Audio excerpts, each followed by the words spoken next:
Don't move. If you panic, this gets worse. Those were the first words Garrett spoke to me that weren't an order or a grunt of disapproval.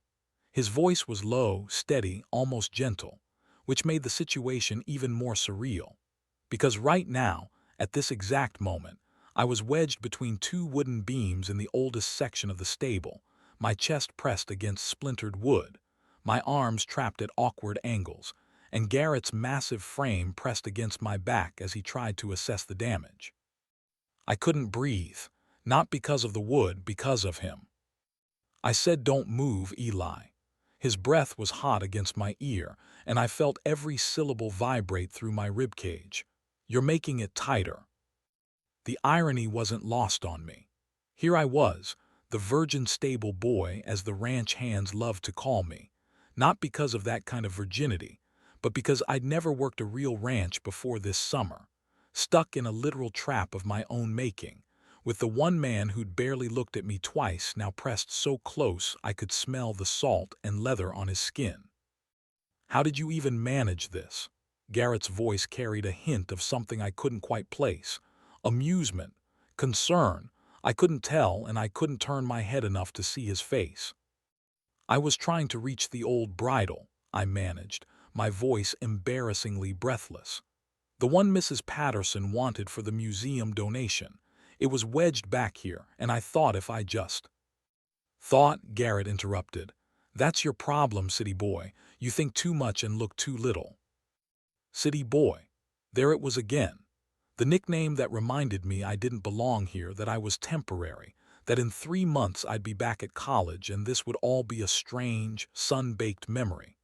Except right now, with Garrett's chest rising and falling against my shoulders, his hands carefully testing the beams around my torso, I couldn't imagine being anywhere else.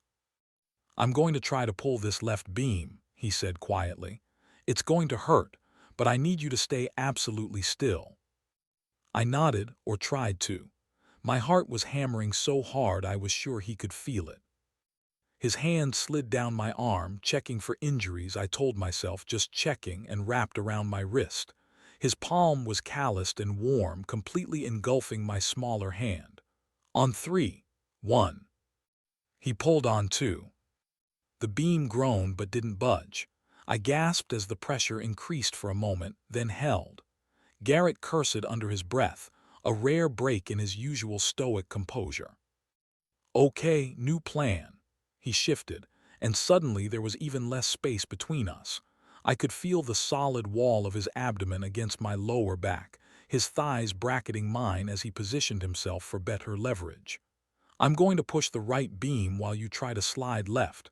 Got it?" "Got it," I whispered, though I wasn't sure I could move at all with him this close. "Ready."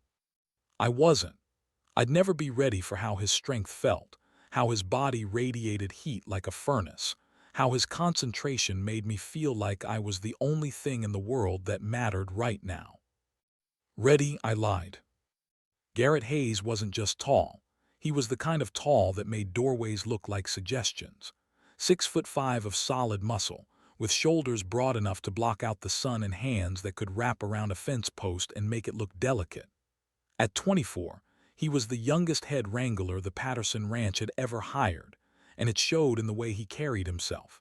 Confident, capable, and completely unaware of how every person on this ranch watched him move. Including me. Especially me. I'd arrived at the ranch in mid-May, fresh out of my sophomore year at Northwestern, desperate for something real after 2 years of theory and textbooks. My degree was in environmental studies, and I'd somehow convinced Mrs. Patterson that I could help document the ranch's sustainable practices for my summer research project. What I hadn't mentioned was that I'd grown up in a Chicago suburb where the closest thing to livestock was the neighbor's Labrador. Garrett had taken one look at me, all 5'9" of skinny, sunburned awkwardness, and sighed like I was a personal inconvenience sent by the universe to test his patience. "Can you ride?" he'd asked on my first day. "Technically, yes," I'd answered, which was true if you counted the pony ride at my 8th birthday party. His expression had suggested he was already calculating how many ways I could get hurt. That was 6 weeks ago. 6 weeks of learning that ranch work was 90% repetition, 9% problem solving, and 1% pure panic when a horse decided you weren't the boss. 6 weeks of watching Garrett move through his days with the kind of efficiency that came from years of practice. 6 weeks of telling myself that the flip in my stomach when he demonstrated a rope technique, his muscles shifting under sun-darkened skin, was just admiration. Just respect for skill. Nothing more. Now, pressed against him in the dark corner of the stable, I couldn't lie to myself anymore. Almost there, Garrett grunted, and I felt the beam shift. Slide left, now. I moved, or tried to. My shirt caught on a splinter, and for a moment I was stuck again. But then Garrett's hand was on my hip, just above my belt, fingers spread wide, and he was guiding me, pulling me toward freedom with a gentleness that seemed impossible from someone so large. And then I was out. I stumbled forward, catching myself on a support post, gasping like I'd been underwater. Behind me, I heard Garrett let out a long breath. "You hurt." His voice was back to normal, gruff, professional, distant. I turned to face him, still catching my breath, and found him watching me with an expression I couldn't read. His dark hair was disheveled, bits of hay stuck in the waves. His gray eyes, a shade I'd spent too much time thinking about, scanned me from head to toe, checking for damage. "I'm fine," I said, brushing dust off my jeans. "Thank you, I'm sorry, I didn't mean to." "You never mean to," Garrett interrupted, but there was no heat in it. He stepped closer, and my breath caught again. "Let me see your ribs." "They're fine." "Eli, just my name." That's all he said, but the way he said it made my knees weak. I lifted my shirt without arguing, exposing the red marks where the beams had pressed into my skin. Garrett's jaw tightened. He reached out, hesitated for just a fraction of a second, then carefully touched the worst of the marks, his fingertips feather-light against my skin. "Gonna bruise," he muttered. I couldn't speak, couldn't breathe, couldn't do anything but stand there while this man, this impossible, beautiful, infuriating man, touched me like I was something fragile. "You need to be more careful." His eyes lifted to mine, and for a moment something passed between us. Something electric and dangerous and completely inappropriate for a stable at 2 in the afternoon. Then he stepped back, and the moment shattered. "Get cleaned up. Mrs. Patterson wants the south pasture checked before dinner." He turned toward the door, all business again. "And Eli." "Yeah. Stay out of tight spaces. They don't suit you." He was gone before I could figure out if that was advice or something else entirely. The nickname had started as a joke. "Virgin Stable Boy," Marcus had called me the first time I'd admitted I didn't know the difference between a bit and a bridle.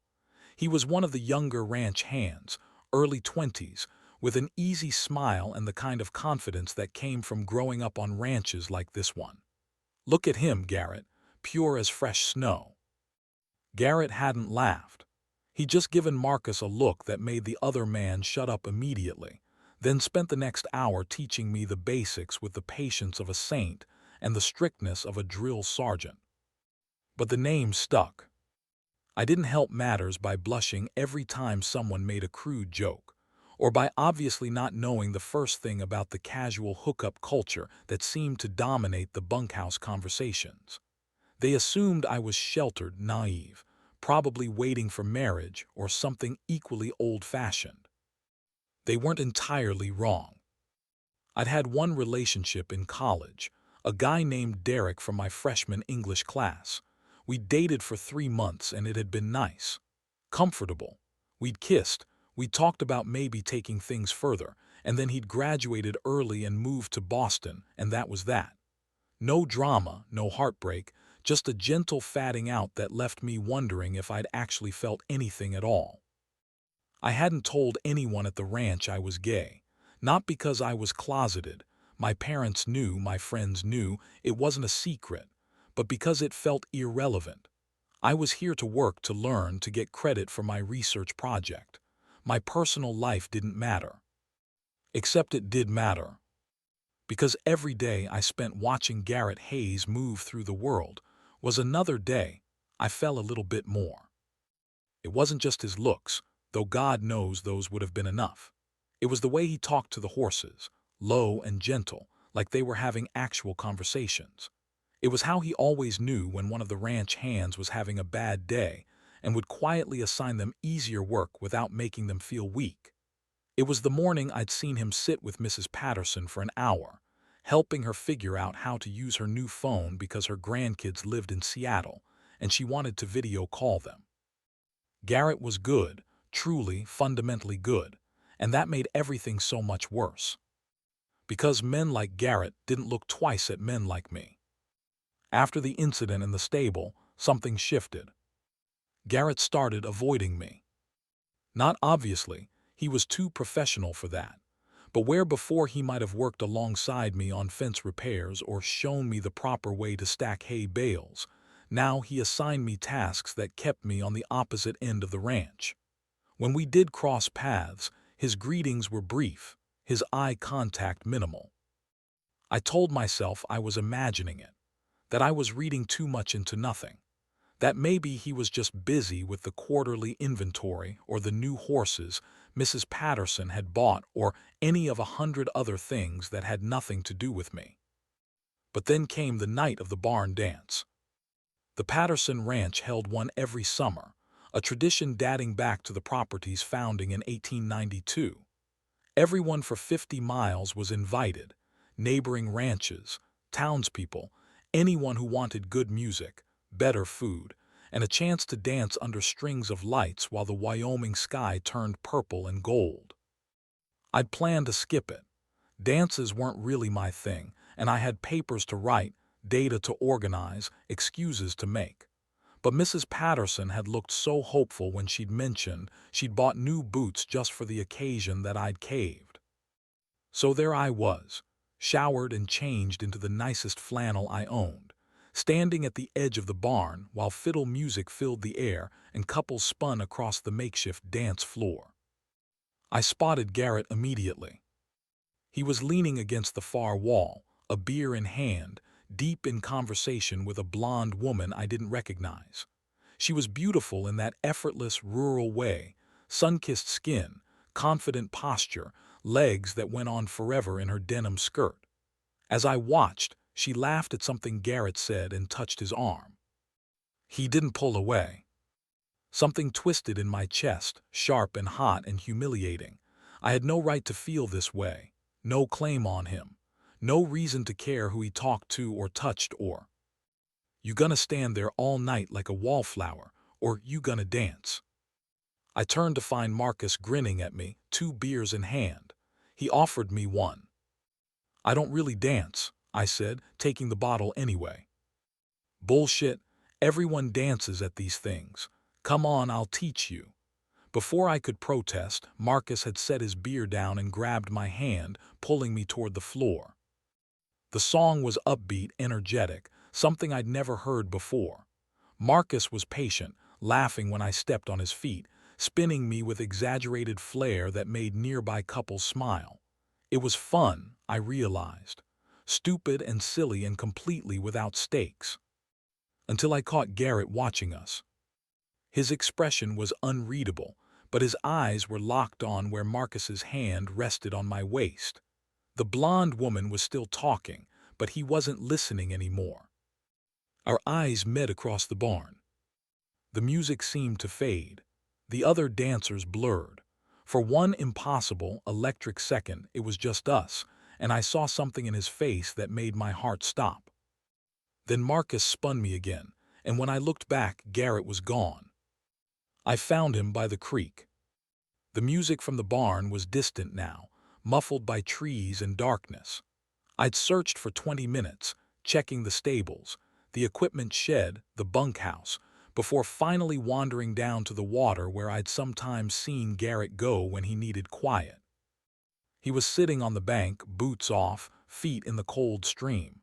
His shoulders were hunched, his head bowed, and even from a distance I could see the tension in his frame. "Garrett." He didn't turn. "You should be at the dance." So should you. I moved closer, hesitant. The blonde woman looked disappointed when you left. Sarah's an old friend, she'll survive. His voice was flat, carefully neutral. I sat down beside him, leaving a careful distance between us. The night air was cool, filled with the sound of moving water and distant crickets. Above us, the stars were so bright it hurt to look at them. Did I do something wrong? The question came out smaller than I'd intended. Garrett's head turned sharply. What? You've been avoiding me since the stable incident. If I did something too. You didn't do anything. He cut me off, then seemed to catch himself. His hand ran through his hair, a gesture I'd learned meant he was frustrated. It's not you, Eli, it's me. Those words, those terrible, cliched words that meant everything and nothing. I don't understand. I know. He finally looked at me, and the raw pain in his eyes made my breath catch. You shouldn't. This is my problem. What problem? I pressed, emboldened by darkness and distance and the way my heart was threatening to break through my ribs. Talk to me, please. For a long moment, I thought he wouldn't. Thought he'd retreat behind those walls he kept so carefully maintained. But then he spoke, and his voice was so quiet I had to lean closer to hear. Do you know why I took this job? I shook my head. I needed to disappear. He stared at the water, his jaw working. I was working a ranch down in Colorado. Good place, good people. Had a friend there, guy named Connor. We'd worked together for 2 years. He was, Garrett's voice roughened. He was my best friend, or so I thought. I stayed silent, hardly breathing, afraid that any interruption would make him stop. One night after a few too many beers, I told him. Garrett's hands clenched into fists. Told him I was gay. Told him I'd been hiding it my whole life, pretending, playing the part everyone expected. Thought he'd understand, thought maybe. He laughed, bitter and broken. Doesn't matter what I thought. By morning, everyone knew. By the end of the week, I was out of a job. Garrett. They didn't fire me, he continued, as if I hadn't spoken.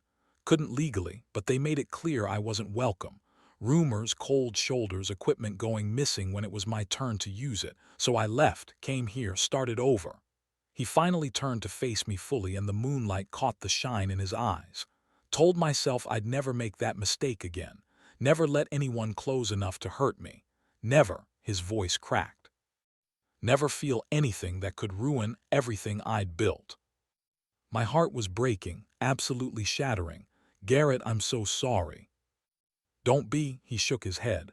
I knew the risks, I made my choice, and I was fine with it until. He stopped. The silence stretched between us, heavy with unspoken words. Until, I prompted, barely breathing. His eyes met mine, and I saw it. Finally saw what he'd been hiding for weeks. Until you got stuck in that goddamn stable, and I had to press against you to get you out. And I realized I was absolutely fucked. The world tilted. Everything I'd thought I understood, about Garrett, about us, about this summer, rearranged itself into a new pattern, sharp and clear and terrifying. I started, but the words died in my throat. I tried to stay away, Garrett said, and now that the dam had broken, the words came faster. Thought if I kept distance, kept things professional, it would fade. But then you're at the dance with Marcus, and he's touching you, and you're smiling, and all I could think was that I wanted to be the one making you smile like that. Wanted to be the one you looked at with those big eyes that see too fucking much. Garrett, his name was a prayer, a plea, a question I didn't know how to ask. I know, he said quickly, misreading my tone. I know you're not. I mean, you've never said, and I shouldn't assume, and even if you were, I'm your supervisor and you're only here for the summer, and this is exactly the kind of complication I swore I'd never. I kissed him. Or tried to. It was clumsy, graceless, nothing like the movie moments I'd imagined. I leaned forward too fast, misjudged the distance, and our noses bumped before our lips even met. But then Garrett made a sound, surprise or relief or something deeper, and his hand came up to cup my jaw, and suddenly he was kissing me back. Really kissing me. His lips were softer than I'd imagined, gentle despite the desperation I could feel thrumming beneath his skin. His thumb stroked my cheekbone, and I shivered, pressing closer. My hands found his shoulders, solid and real, and I felt him tremble under my touch. When we finally broke apart, both gasping, his forehead rested against mine. "Eli," he breathed, "we can't." "I'm gay," I interrupted, in case that wasn't clear. He laughed, the sound punched out of him like I'd surprised it loose. "Yeah, I'm getting that. And I've been half in love with you since my second week here, when you spent 3 hours teaching me to properly brush down a horse and never once made me feel stupid for not knowing." His hand tightened on my jaw. "Half." "More than half," I admitted. "Maybe all the way, I'm still doing the math." "Eli," my name again, but different this time. "Reverend, you're 20. You have your whole life ahead of you. You deserve someone who—" "Don't." I pulled back enough to meet his eyes. "Don't tell me what I deserve. I'm not a kid, Garrett. I know my own mind." "Do you?" The question was gentle but probing.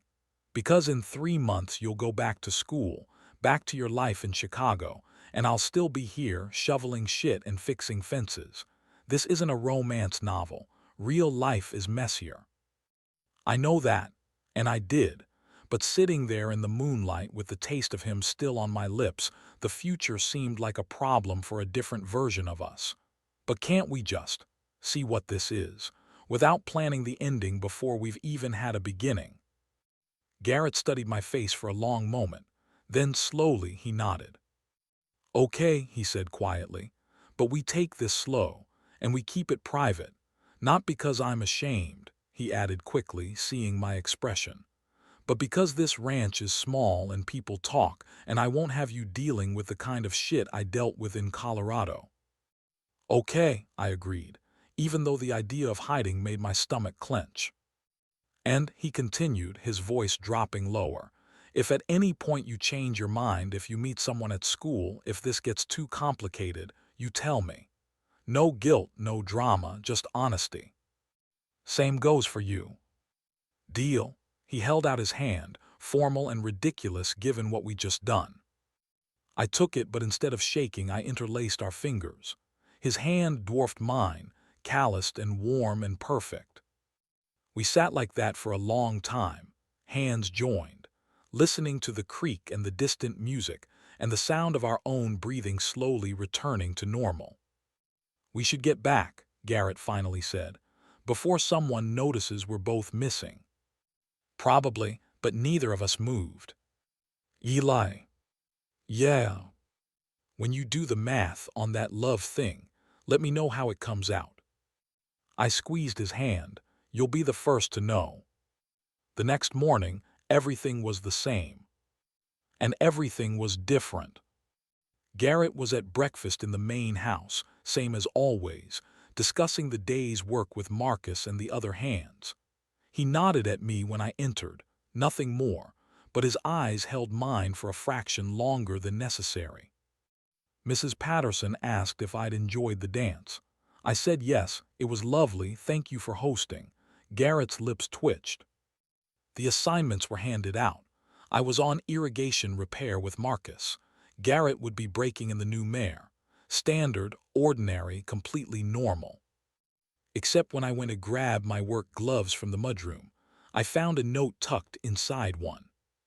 "Creek midnight if you want." No signature, none needed. I looked up to find Garrett in the doorway, watching me with an expression that was carefully blank but for the slight curve at the corner of his mouth. "Problem, Eli." "No problem." I shoved the gloves on, crumpling the note in my palm, just excited about irrigation repair. "Liar." The word was soft enough that only I could hear it, and warm enough to make heat bloom in my chest. That became our pattern. By day we were professional. He was the head wrangler, I was the summer research intern. We worked, we talked about work, we maintained appropriate distance. If his instructions on rope work required him to stand behind me, hands guiding mine, well, that was just good teaching. If I found excuses to bring him water during the hottest part of the day, well, that was just being considerate. But at night we met by the creek. Sometimes we talked. He told me about growing up in rural Montana, the son of a single mother who worked 3 jobs to keep food on the table. About his first horse, a cantankerous mare named Dolly who taught him that stubbornness was a form of love. About the first time he'd realized he was different, watching his high school best friend change after football practice and feeling things that terrified him. I told him about Chicago, about parents who loved me but didn't quite understand my need for space and sky, about choosing environmental studies because I wanted to help fix things, even though I wasn't sure things could be fixed, about Derek, and how I'd wondered if maybe I just wasn't capable of the kind of love people wrote songs about. "You're capable," Garrett had said, his thumb tracing circles on my palm. "Trust me." Sometimes we didn't talk at all. Those were the nights we spent learning each other. The way Garrett's breath hitched when I traced the scar on his collarbone, a bull, when he was 19, he'd explained later. The sound he made when I ran my fingers through his hair. The fact that he was ticklish right below his ribs, which he absolutely denied even as he squirmed away from my exploring hands. We kissed. God, we kissed. Long, slow kisses that made time feel irrelevant. Desperate kisses when we hadn't seen each other alone for days. Sweet kisses that were just about contact, about reassurance about us. But we didn't go further than that. Not because I didn't want to. I'd lie awake in my bunk, listening to the other hand snore, aching with how much I wanted. But Garrett had been firm. "When we do that," he'd said one night, when things had gotten heated enough that we were both breathing hard, "it won't be rushed. It won't be in the dirt by a creek where anyone could find us. You deserve better than that." "I just want you," I'd protested. "And you'll have me." He'd kissed my forehead, achingly tender, but right when it's right. So we waited, and the waiting was its own kind of exquisite torture.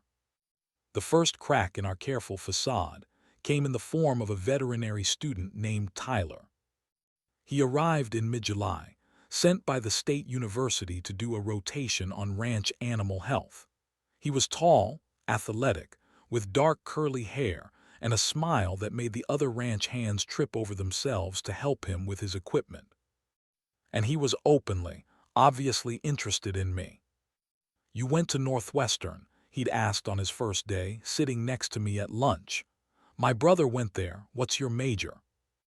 It was innocent, friendly, normal conversation between two people close in age, but I felt Garrett's eyes on us from across the table, and when I glanced over, his expression was thunderous.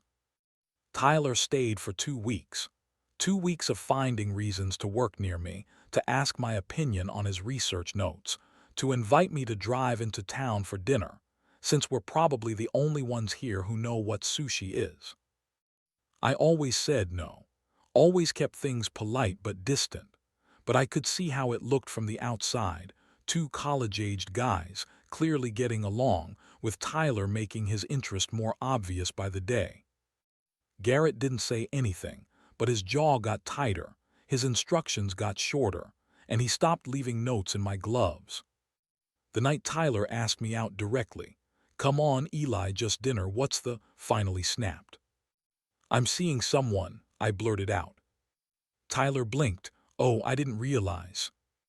"It's new and private, but yes, I'm very much taken." "Got it, sorry man, I didn't mean to overstep." He was gracious about it, which somehow made it worse. "They're lucky."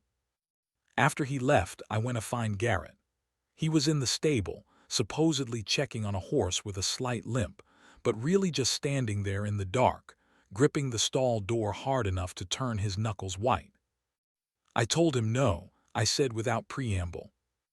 Garrett didn't turn around. "You don't owe me explanations." "Yes, I do, because you've been acting like I kicked your dog for 2 weeks." "I haven't." "Garrett, look at me." He finally turned, and the raw pain in his face made my heart crack. "I can't compete with that," he said quietly. Guy your age, your education, your world. He makes sense for you, Eli, I'm just. I crossed the distance between us and grabbed his shirt, pulling him down to my level. You're just the man I'm in love with, you idiot. The words hung in the air between us. You, Garrett's voice broke. You can't just say that. Why not? It's true, I did the math. I could feel tears burning behind my eyes. It's you, Garrett. It's been you since the beginning. And if you don't believe that, then we have a bigger problem than Tyler. His hands came up to frame my face, and I'd never seen him look so vulnerable. Say it again, he whispered. I love you. Again. I love you. And then, because he looked like he needed it, I stood on my toes and kissed him. Not gentle, not tentative, but with everything I had. Every frustration, every fear, every ounce of feeling I'd been holding back. When we broke apart, both of us were shaking. I love you too, Garrett said, and his voice was wrecked. God, Eli, I love you so much it scares me. Good, you should be scared, I'm terrifying. He laughed, the sound wet and relieved, and pulled me into his chest. I wrapped my arms around his waist, feeling his heart hammer against my ear. Tyler leaves tomorrow, I said into his shirt, and then we're going to stop being stupid about this. Define stupid. Hiding, worrying, assuming the worst. I pulled back to look up at him. I want to tell people, Garrett, not everyone, not some big announcement, but the people who matter. Mrs. Patterson, Marcus. I'm tired of pretending you're just my boss. What if? What if nothing? You taught me that fear is just information. It tells you there's a risk, but it doesn't make the decision for you. I squeezed his hand. I'm deciding, I'm choosing you, and I'm not ashamed of that. Garrett studied my face for a long moment. Then he nodded. Okay, he said. We tell people, but my way, careful, safe. Deal. We told Mrs. Patterson first. She was in her office on a Thursday afternoon, going over invoices, when we knocked on her door together. She looked up, saw our serious expressions, and immediately set down her pen. What broke? She asked. And please tell me it wasn't the irrigation system again, because I just... Nothing broke, Garrett interrupted. We just need to talk to you about something personal. Her expression shifted to concern. Is everything all right? Eli, are you having trouble with the research project? Because I can talk to your professor if... Mrs. Patterson, I said gently, Garrett and I are together, romantically. We wanted you to hear it from us. Silence. Mrs. Patterson looked from me to Garrett and back again. I watched her process the information, saw the surprise flicker across her face, followed by something else, calculation, maybe, or concern. How long? She finally asked. About a month, Garrett said. His voice was steady, but I could see the tension in his shoulders. And you're both certain about this? Because Eli, you're very young, and Garrett is in a position of authority over. I'm 20, not 12, I interrupted, trying to keep my voice respectful. And I pursued him if that matters, not the other way around. It does matter. Mrs. Patterson leaned back in her chair, her gaze sharp. Because if there's even a hint of impropriety, if anyone suggests that there was coercion or favoritism. There wasn't, Garrett said firmly. I've been careful to keep work and personal separate. If anything, I've been harder on Eli than the other hands. He has, I confirmed. Last week he made me restack an entire hay barn because I'd done it inefficiently. The corner of Mrs. Patterson's mouth twitched. Did you? Yes, I admitted, but that's not the point. She sighed, rubbing her temples. Boys, men, whatever, you realize this complicates things. We know, Garrett said. That's why we're telling you now before it becomes gossip. We're not asking for special treatment, just understanding. Mrs. Patterson was quiet for a long moment. Then she stood, walked around her desk, and surprised us both by pulling Garrett into a hug. Thank you for trusting me with this, she said quietly, and thank you for being smart about it. When she released him, she turned to me. Eli, your project is due in August, yes. Yes, ma'am. And then you return to school. My stomach clenched, yes. Have you two discussed how that will work? I glanced at Garrett. We had in vague terms, but neither of us had wanted to confront the reality too directly. We're taking it one day at a time, Garrett said carefully. Mrs. Patterson didn't look convinced, but she didn't push. Well, I appreciate you being honest with me. As far as the ranch goes, nothing changes professionally. You're still the head wrangler, he's still the intern. What you do on your own time is your business. Relief flooded through me. But, she continued, her voice taking on a sharper edge, if I hear about any drama, fighting, favoritism, inappropriate behavior during work hours, I will separate you professionally. Understood? Understood, we said in unison. Good, now get out of my office. I have invoices to cry over. August arrived like a betrayal. The days were still hot, the work still endless, but now everything had a bittersweet edge. Every morning I woke up was one day closer to leaving. Every evening watching the sunset with Garrett was one fewer we'd have. We told Marcus and a few of the mother hands. Their reactions ranged from, yeah, we knew, Marcus, who apparently had been running a betting pool, to cool, can I get back to work now? Jake, who cared more about horses than human drama. No one seemed particularly shocked or bothered, which was almost anticlimactic after all my worrying. With the secret out, at least among people who mattered, Garrett relaxed in small ways. He'd let his hand rest on my shoulder a moment longer. He'd smile at me across the dinner table. Once, when he thought no one was watching, he'd pulled me behind the equipment shed and kissed me breathless before heading back to work like nothing had happened. Show off, I'd accused, my lips still tingling. You love it, he'd shot back, and I couldn't argue. But underneath, the happiness was the ticking clock. My research project was complete. My data collected, my interviews conducted, my conclusions drawn. Dr. Morrison, my advisor, had called it exemplary work in our last video conference. I'd be returning to Northwestern with enough material for my thesis and possibly a publication. I should have been thrilled. Instead, I felt like I was being torn in half. Come with me, I said one night in late August. We were by the creek again, our place, watching the stars wheel overhead. Garrett's hand tightened around mine. Eli. I know it's crazy. I know you have a job here, a life. But Chicago isn't that far. You could visit, or I could transfer to the University of Wyoming, or... Stop, his voice was gentle but firm. You can't rearrange your entire future for me. Why not? You're part of my future. Am I? He turned to face me, and even in the darkness I could see the sadness in his eyes. Because from where I'm sitting, I'm a summer romance. A chapter in your life that you'll look back on fondly when you're married to some environmental lawyer with a brownstone and a 401k. Don't do that. Anger flared in my chest. Don't diminish this. What we have isn't some fleeting thing, Garrett. It's real. I know it's real.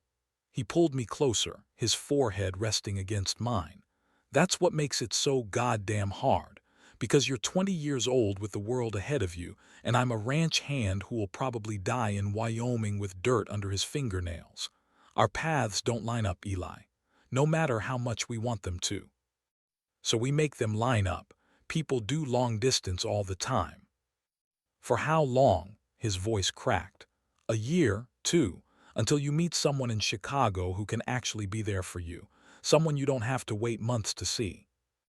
I don't want someone in Chicago, I want you. Now you do. He kissed my temple, achingly soft. But you're going to change, Eli. College does that. Life does that. And I won't be the anchor that keeps you from becoming who you're supposed to be. I wanted to argue, wanted to rage against the unfairness of finding him, only to have time and distance tear it away. But I could see the pain in his face, the love that made him willing to let me go even though it was killing him. This isn't over, I said fiercely. I won't let it be over. Okay. He pulled me into his lap, wrapping his arms around me like he could keep me there through sheer will. Okay. We stayed like that until dawn threatened, holding each other against the inevitable. My last day on the ranch was September 2nd. Mrs. Patterson threw a small goodbye dinner, barbecue and beer, and a cake that Marcus had insisted on making. It was lopsided but delicious. Everyone toasted my research success and made me promise to send copies of any papers I published.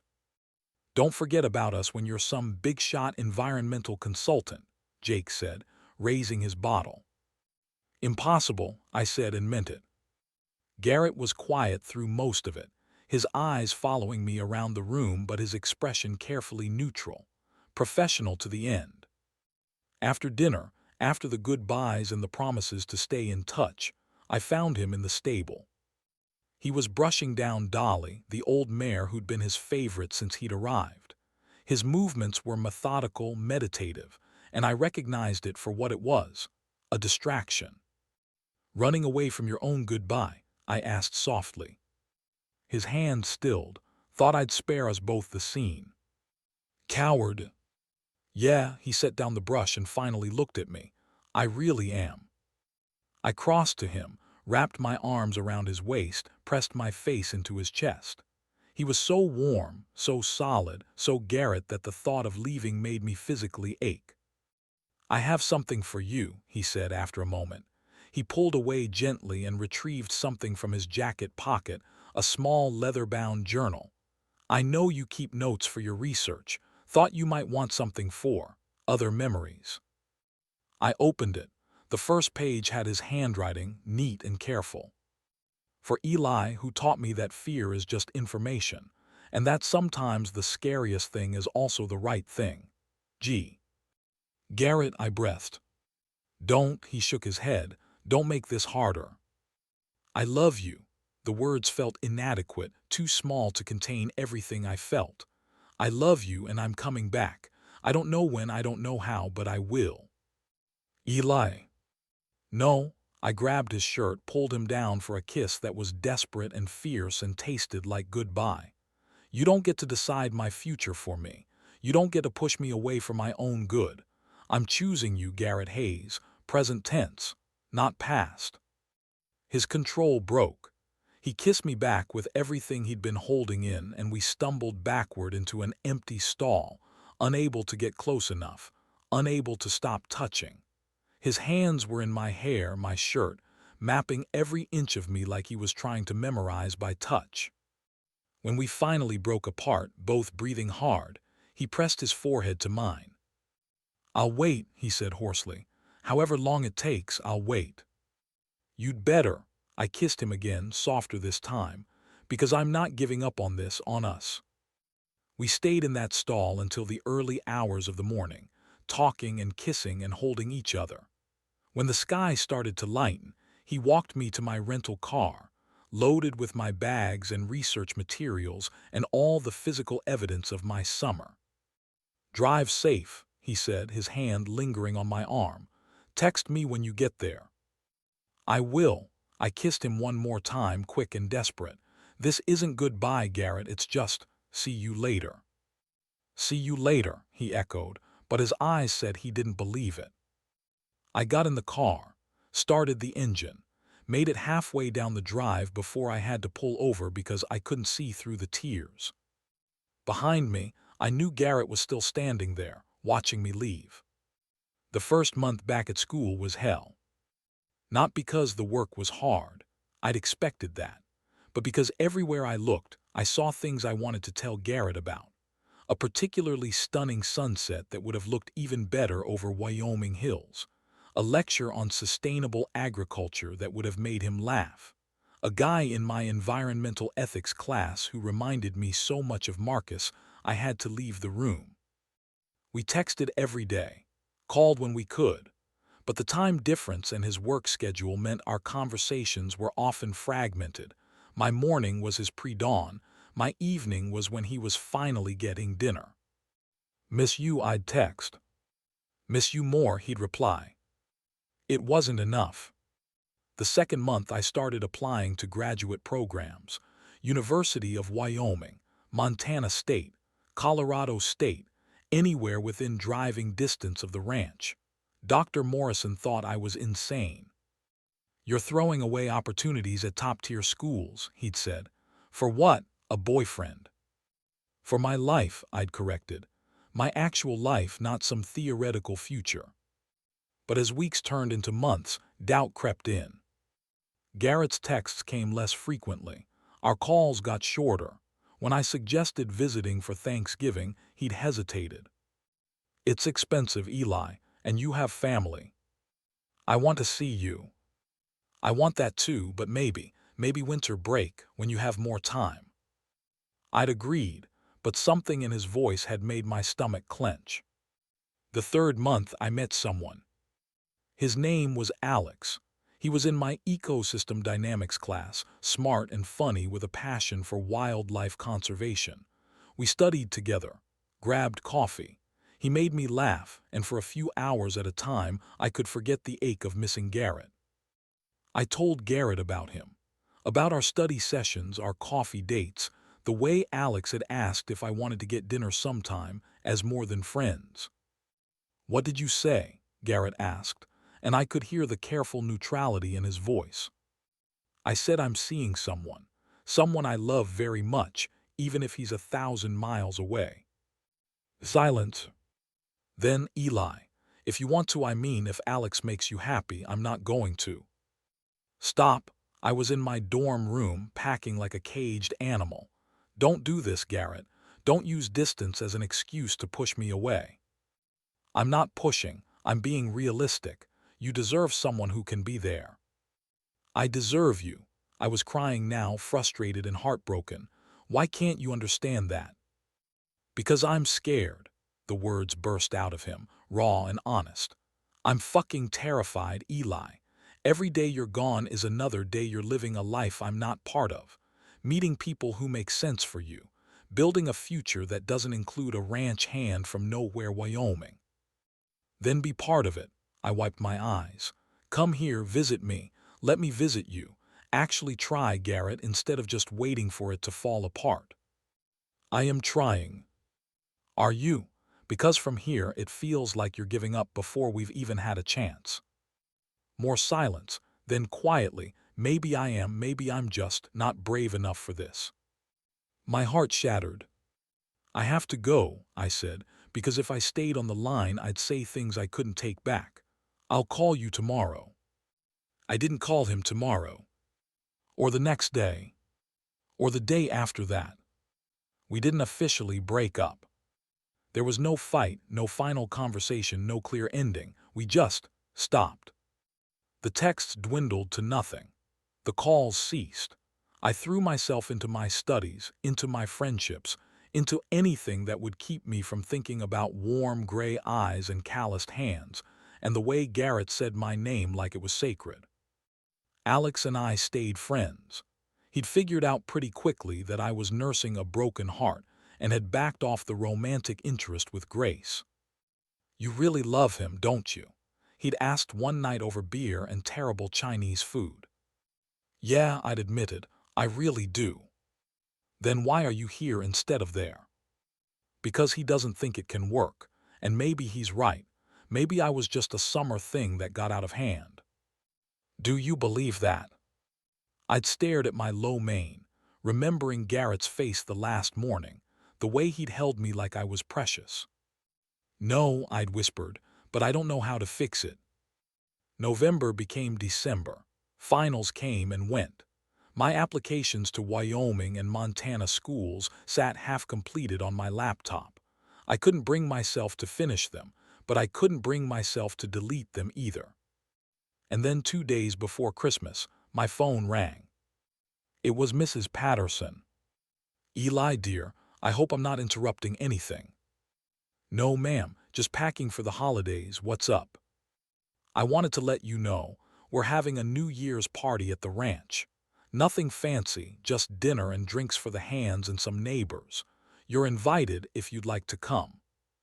My heart stopped. "Is Garrett?" "He doesn't know I'm calling you," she interrupted gently. And I haven't told him you might come. But between you and me, that boy has been absolutely miserable since September. Puts on a good face, does his work, but," she sighed, "he's not the same, and I think you might not be either.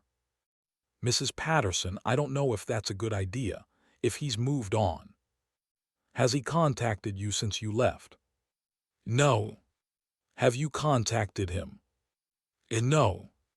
"Well then, seems to me like you're both being stubborn idiots, if you'll pardon my saying so. Come to the party, Eli, or don't. But at least decide based on what you want, not what you're afraid of." After she hung up, I sat staring at my phone for a long time. Then I booked a flight to Wyoming. I didn't tell anyone I was coming. Drove from the airport to the ranch on New Year's Eve, my heart hammering the entire 3-hour drive. What if he didn't want to see me? What if he'd found someone else? What if the magic that had felt so real in summer had just been timing and proximity and nothing more? But I kept driving. The ranch looked the same. Same weathered barn, same string lights Mrs. Patterson loved, same mountains purple against the setting sun. I parked near the main house and sat in the car for a moment, trying to gather my courage. Through the window, I could see people moving around, the party already in full swing. I recognized Marcus, Jake, some of the hands I'd worked with. And there, by the fireplace, shoulders tense and expression carefully neutral, was Garrett. He looked tired, thinner than I remembered. There were shadows under his eyes that hadn't been there in September. I almost lost my nerve. But then Mrs. Patterson caught sight of me through the window. She smiled, said something to the room, and suddenly everyone was turning to look, including Garrett. Our eyes met through the glass. His face went through a dozen emotions in as many seconds: shock, disbelief, hope, fear, and something else I couldn't name. He set down his drink and moved toward the door like he was in a trance. I got out of the car. We met in the middle of the driveway, between the warm light of the party and the cold darkness of the Wyoming night. For a moment, we just stared at each other, close enough to touch, but neither of us moving. "Hi," I said, and my voice cracked on the single syllable. "Hi," his hands clenched and unclenched at his sides. "What are you doing here?" "Mrs. Patterson invited me. I hope that's okay." "Okay," he laughed, the sound broken. "Eli, I haven't been okay since you left." "Neither have I took a step closer. "I'm sorry I stopped calling. I'm sorry I disappeared. I was hurt and scared and I handled it badly." "No," he shook his head. "I was the one who gave up, who convinced myself it was easier to let you go than to fight for you. I'm the one who should be apologizing." "Okay, another step. Apologize then." "I'm sorry." His voice dropped to barely above a whisper. "I'm so sorry, Eli, for being a coward, for not believing in us, for wasting 3 months we could have spent." I kissed him. Right there in the driveway, with half the ranch watching through the windows. I wrapped my arms around his neck and kissed him like I'd wanted to for 93 days. He made a sound somewhere between a sob and a laugh and pulled me against him, lifting me clear off the ground. When we finally broke apart, both of us were crying. "I love you," I said. "I love you, and I'm applying to University of Wyoming for my master's degree, and I'm not asking permission. I'm telling you." "Eli, you can't." "I can, I want to. This is my choice, Garrett. You don't get to decide for me." I cupped his face in my hands. "I spent 3 months trying to forget you and I couldn't. Didn't want to, because you're it for me. You're the one I want to come home to, argue with, build a life with, if you'll have me." "If I'll," he kissed me again, desperate and deep. "Yes, yes, obviously yes, you ridiculous man." "Good," I grinned against his lips, "because I already submitted my application." He laughed and spun me around, and I heard cheering from the house. When I looked over, I saw Mrs. Patterson and Marcus and the others raising their glasses in our direction. "Guess the secret's really out now," Garrett said, setting me down but not letting go. "Good, I'm tired of hiding." "Me too." He took my hand, interlacing our fingers. "Come on, let's go face the music together." We walked into the party hand in hand, and for the first time in months, I felt complete. The party went late into the night. Garrett didn't leave my side, his hand a constant presence on my back, my shoulder, my hand. We talked with the other ranch hands, accepted their congratulations and good-natured ribbing, fielded questions about my plans for the move. "So you're really doing it?" Marcus asked, "giving up the big city for this place?" I looked at Garrett, who was watching me with an expression that made my heart skip. "Yeah," I said, "I really am." Around midnight, Garrett pulled me aside. "Come on, I want to show you something." We bundled up against the cold and walked out toward the creek, our place. The stars were brilliant overhead, the same stars we'd watched together last summer, but somehow they felt different now. More permanent, more ours. "I did something stupid while you were gone," Garrett said once we'd reached the bank. He pulled a small box from his jacket pocket. "Or maybe something smart, I'm still not sure." My heart started racing. "Garrett, it's not what you think, or maybe it is, I don't know." He was nervous, I realized, actually nervous. "Open it." Inside was a simple silver band. No stones, no decoration, just smooth metal that caught the moonlight. "It's a promise," Garrett said quietly. "Not marriage, we're not there yet, and I know you need to finish school and figure out your career and there's no rush. But a promise that I'm in this. That I won't give up again, won't let fear make my decisions. That when you're ready, if you're ready, I'll be here." I couldn't speak, couldn't breathe, could only stare at this impossible man who'd somehow become my entire world. "You don't have to wear it," he continued, misreading my silence. "It's probably too much too soon, and I just put it on me." "What?" "The ring, put it on me." I held out my hand and it was shaking. "Please." He did, sliding the band onto my right ring finger with hands that trembled. It fit perfectly. "I have something for you too," I said. "It's not jewelry, it's more practical," but I pulled a folded piece of paper from my pocket. "I got into University of Wyoming. Early acceptance. I start in the fall." Garrett's breath caught. "Eli. And I talked to Mrs. Patterson before I came. She said if I want to stay on the ranch during my program, help with the environmental initiatives, contribute to the sustainability research, there's a position for me. Part-time, flexible around classes." "You," his voice broke, "you planned all this." "The application, yes. The acceptance was luck or fate or something." I stepped closer, looping my arms around his neck. "But yes, I plan to come back, to build a life here, with you if you want that." "If I want," he kissed me, hard and deep and full of promise. "Yes, God, yes, I want everything with you." "Good." I kissed him back, softer this time. "Because you're stuck with me now. Fair warning, I'm probably going to be annoying about academic research, and you'll get tired of hearing about ecosystem models and—" "Never," he pressed his forehead to mine. "I could never get tired of you." We stayed by the creek until dawn, planning a future that had seemed impossible just hours before. He told me about the house he'd been looking at, small, close to the ranch, with enough land for a garden. I told him about the thesis I wanted to write, the classes I was excited for, the way I could already imagine us in that house, cooking dinner and arguing about whose turn it was to do dishes. "This is crazy," I said at one point. "I'm 20, you're 24. People are going to say we're too young, moving too fast." "Let them." Garrett kissed my temple. "I've learned that fear is just information, and right now the only thing I'm afraid of is living without you." "Good answer." "I'm full of them," he grinned. "It's why you love me." "One of many reasons."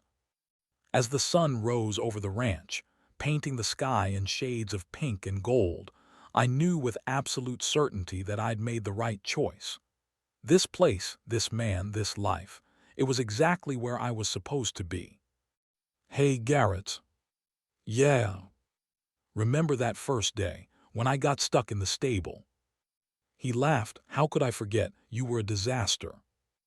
I was not okay, I was. But what I'm saying is thank you for not giving up on me, even when I gave you every reason to. Eli. He turned me to face him, his expression serious. You could never give me a reason to give up on you. You're the best thing that's ever happened to me. Even better than Dolly. Don't push it. We walked back to the ranch hand in hand, the promise ring warm on my finger, the future stretching out before us like the Wyoming sky, vast and beautiful and ours. Epilogue: the beginning. 2 years later. The house was small but perfect. 2 bedrooms, a kitchen that opened to a living room with a fireplace, and a porch that faced the mountains. We'd moved in last spring, spent the summer painting walls and building furniture and learning how to coexist in close quarters. There had been adjustments. Garrett was a morning person. I was decidedly not. I left research papers everywhere. He needed clear surfaces to think.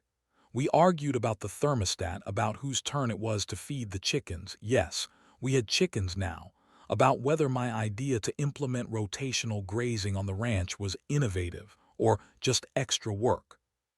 But we also laughed, cooked together, fell asleep on the couch during movies, made love like it was brand new every time. I was finishing my master's thesis, a comprehensive study of sustainable ranching practices in the modern West. Garrett had been promoted to ranch manager, overseeing not just the hands but the entire operation. Mrs. Patterson joked that she was basically retired now. You two run this place better than I ever did, she'd said last week. Maybe I should make it official and put you in the will. Mrs. Patterson, I'd protested, but she just winked. Now, sitting on our porch with Garrett beside me, our legs tangled together on the bench swing he'd built, I felt a contentment I'd never thought possible. What are you thinking about? Garrett asked, his arm around my shoulders. How lucky I am. How scared I was that first summer. How sure I was that this could never work. And now I'm sure that it's the only thing that could work. I turned to kiss him, soft and sweet. You're my home, Garrett Hayes. And you're mine, Eli Chen. He squeezed my hand and I felt the matching silver band on his finger press against my skin. We'd bought his last year on our anniversary. Always. From inside the house, my phone buzzed. Probably Dr. Morrison checking on my thesis progress, or my mom wanting to video chat, or any of a dozen other normal, wonderful, mundane things that made up our life. But it could wait. Right now, watching the sunset paint the mountains gold, wrapped in the arms of the man I loved, I had everything I needed. Hey, Garrett.